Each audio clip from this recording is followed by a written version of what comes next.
very specific standards as a summer residence for some very demanding clients.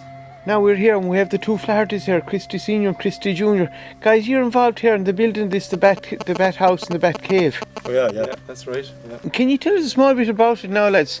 The house is down there and the cave is here. Why are they so far apart, I wonder? This is where they're going to be in the winter time, I think, the cave, and they'll be down there in the summer then.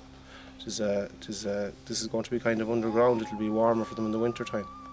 Oh, that's the idea of it. Yeah, it has the same temperature, I think. Yeah. Winter and summer. So there's all different things inside in the house for the bats to hang out of, and different departments for them, like inside. Yeah. And there's places where they can hang off. There's places where they can hang off, and there's special areas then where they, when they're giving birth to their young, that they'll go into them places as well. Separate places for each one. Interesting. Yeah. And it's all. I see it's all blocked off. All the windows in black. Yeah, because as you know now, they like the darkness. The darkness. So all the windows had to be blocked off, and that's the way they like it now. It's just the one entrance. One entrance over the gable window. One entrance. That's all. Oh, and they would fly in out the gable windows and find their way around from there. Yeah. The doors and all will be all blocked up. There's just a couple of cubby holes now that they can fly downstairs and they can come back upstairs. Little trap doors. Yeah. And tell me this, is there any other one of those in Ireland, or did you go to see one before you did this? There's a one down in Cork that we got paperwork on, alright, and we got ideas from that, alright. I think it's down in Ballincollig, I think. Yeah. So we got some. That's where the architects got some ideas for this one, I think. So there'll be only a few in Ireland. I think there's only maybe 3 or 4 in Ireland. Yeah. Now, Christy, can you tell me a small bit about the house there? So before you did enter it is a bat house. Was it a gate lodge into the back of cooler? It was years ago, I think.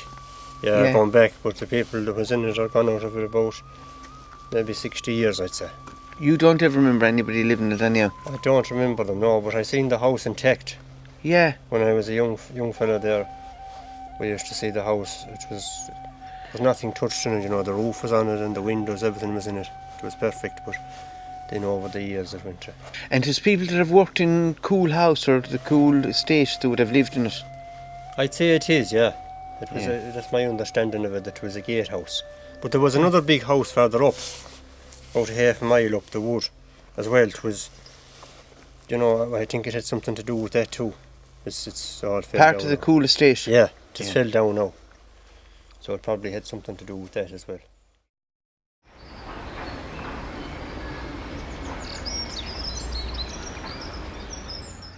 You do not need to go to Cool to find areas of natural beauty in Gort. Within the town itself, there are many areas of beauty, many of them hidden away. You just need to look.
All of these areas are within a short walk of the centre of Gort.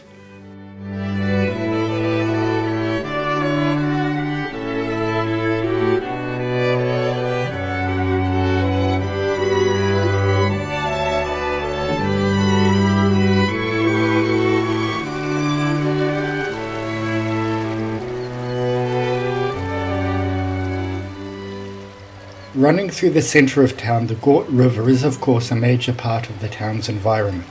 It does not only run through the town, but in places the waters carve out caves in the limestone bedrock, and the river runs under the town.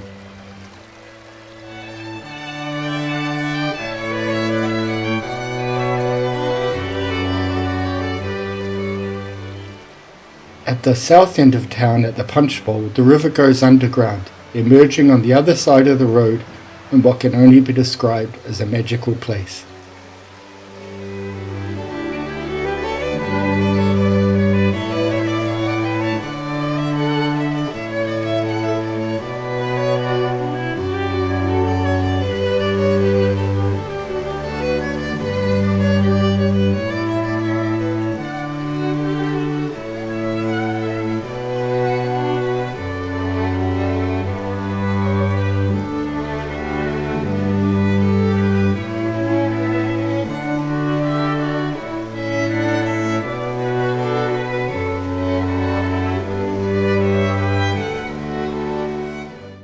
Gort's beauty is not confined to nature, but is also seen in the buildings that make up the town. This is a beauty that we all too often take for granted in our busy lives, not finding the time to appreciate the surroundings that we are in.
The natural beauty of Gort and the buildings are only a part of what makes Gort a special place. The most important part is the people. It is the people that make the community, not the buildings. One of the oldest and best loved shops in Gort is Gillan's Bakery, run by Liam and Kitty. It is a favourite stop off for many children after Mass on Sunday. Here, Liam, you have a lovely country shop here inside in the middle of the town. Yeah, Could you tell us a bit about it? It is here we were a bakery up to 1973. We had an old bakery. My father baked and his aunt before him. A lot of families down the years, I'd say they were here since 1800 or so. I got out of the baking, I was baking myself. I got an injury to the shoulder, I had to give it up. So I went on the road and travelling shop. And I was almost 40 years on the road of travelling shop. And this was the base, the shop here in town. Yes. So I worked from that and loaded my van from the shop. And the shop was ticking away the whole time. Going grand, no problem. As everyone comes in to me, they say, you're only here in 2 minutes, you have your items got, you haven't to be going around routing and looking for them, like all the big supermarkets, small shop. And they're delighted to see a small shop. A lot of strangers that didn't see one of these for years in parts of the country. So we're able to keep going all the time. My health isn't the best at the moment, my wife isn't the best, but we'll keep it ticking over as long as we're able. Great, lovely attitude. And that's the way I like it. Yeah, and tell me this, Liam, when you say a bakery, does that mean that it wasn't a shop and it wasn't a grocery shop then, it was just a bakery and you changed over to grocery? I know, we were building up to it, like my mother was involved in it that time. Yes. So she built up through it. you know. Right, yeah. So she was doing bits and pieces, you know, down to the years. And then it's like from the 50s on, you know. Yes. It built into a shop, That's bigger, plus yeah. the bakery. So my father was baking up to, he died in 1963, and I took it over and I started baking myself, which I was doing up to that, like, as well. And that'd have been baking bread now. Baking and bread, all bread and bricks. That's all we done. No cakes, just bread and bricks. And did you do delivery or did you yourself in shop? I supplied a couple of shops in town. Just bread, yeah. And tell me a bit about the travelling shop. Bread. About the travelling shop there now. Where did you go on the travelling shop, Liam? How was your run? Different runs, different days. Yeah. And what area did you cover? Just all South Galway, is it? Kildake into Clare, back the other side, and back Clare again, Kilkeedy and all that area. The other areas I'd covered. And how many days a week would you have done I'd that? be 4 days a week on the road. And what time would you have started at? What time would you have finished at? I start loading, we'll say in the morning, bread and everything come in, and by the time it'll be loaded, it'll be maybe 12 o'clock, head off then, to be about 10:30, 11 o'clock when I get home. We do we'll say 40 calls in the day. To take that into time. So you'll be home at 10:30, you'll load up some of the stuff for the following day, put the bread and stuff on, then when it come in the following morning, everything will be fresh. Yeah. So head off then, and you'd know what you want, and the list would be there for you at the houses. You'd call in, and you'd just get paid, and that was it.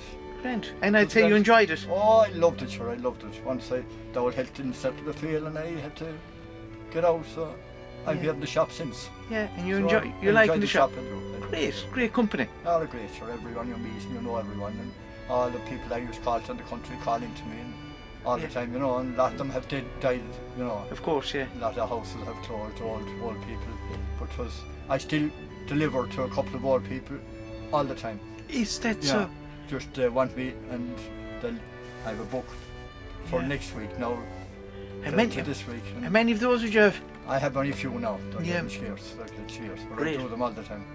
I run out for an hour and bring out the stuff to them and collect it, and the tariff and away again. That was it. So Yeah. the book would be there and just mark the prices on it, and Great. they'll pay me up, and there'll be no more about it. So Yeah. it was a great system, like. Great. And you're a popular shopkeeper. Ah, sure. We were never any other way. Thanks be to God.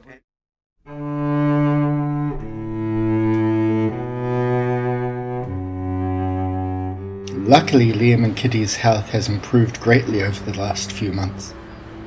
In addition to Liam and Kitty's, there are many other older businesses in Gort that form the backbone of the local economy.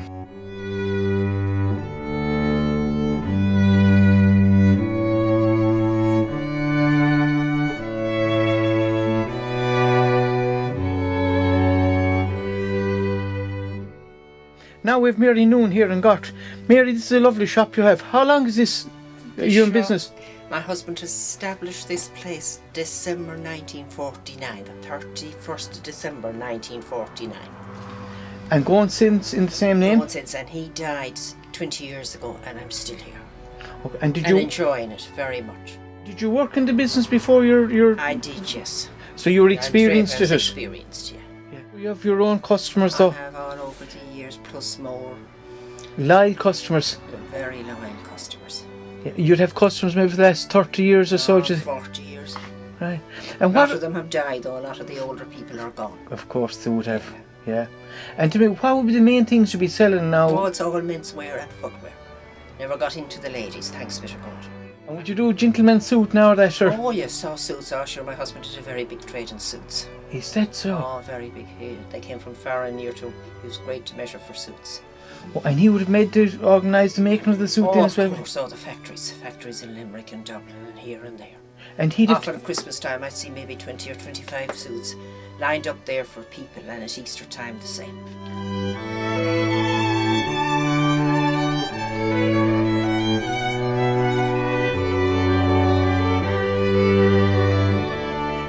Now we have Jerry Burke here in Gort. Jerry, you have a lovely mixed grill here of a shop.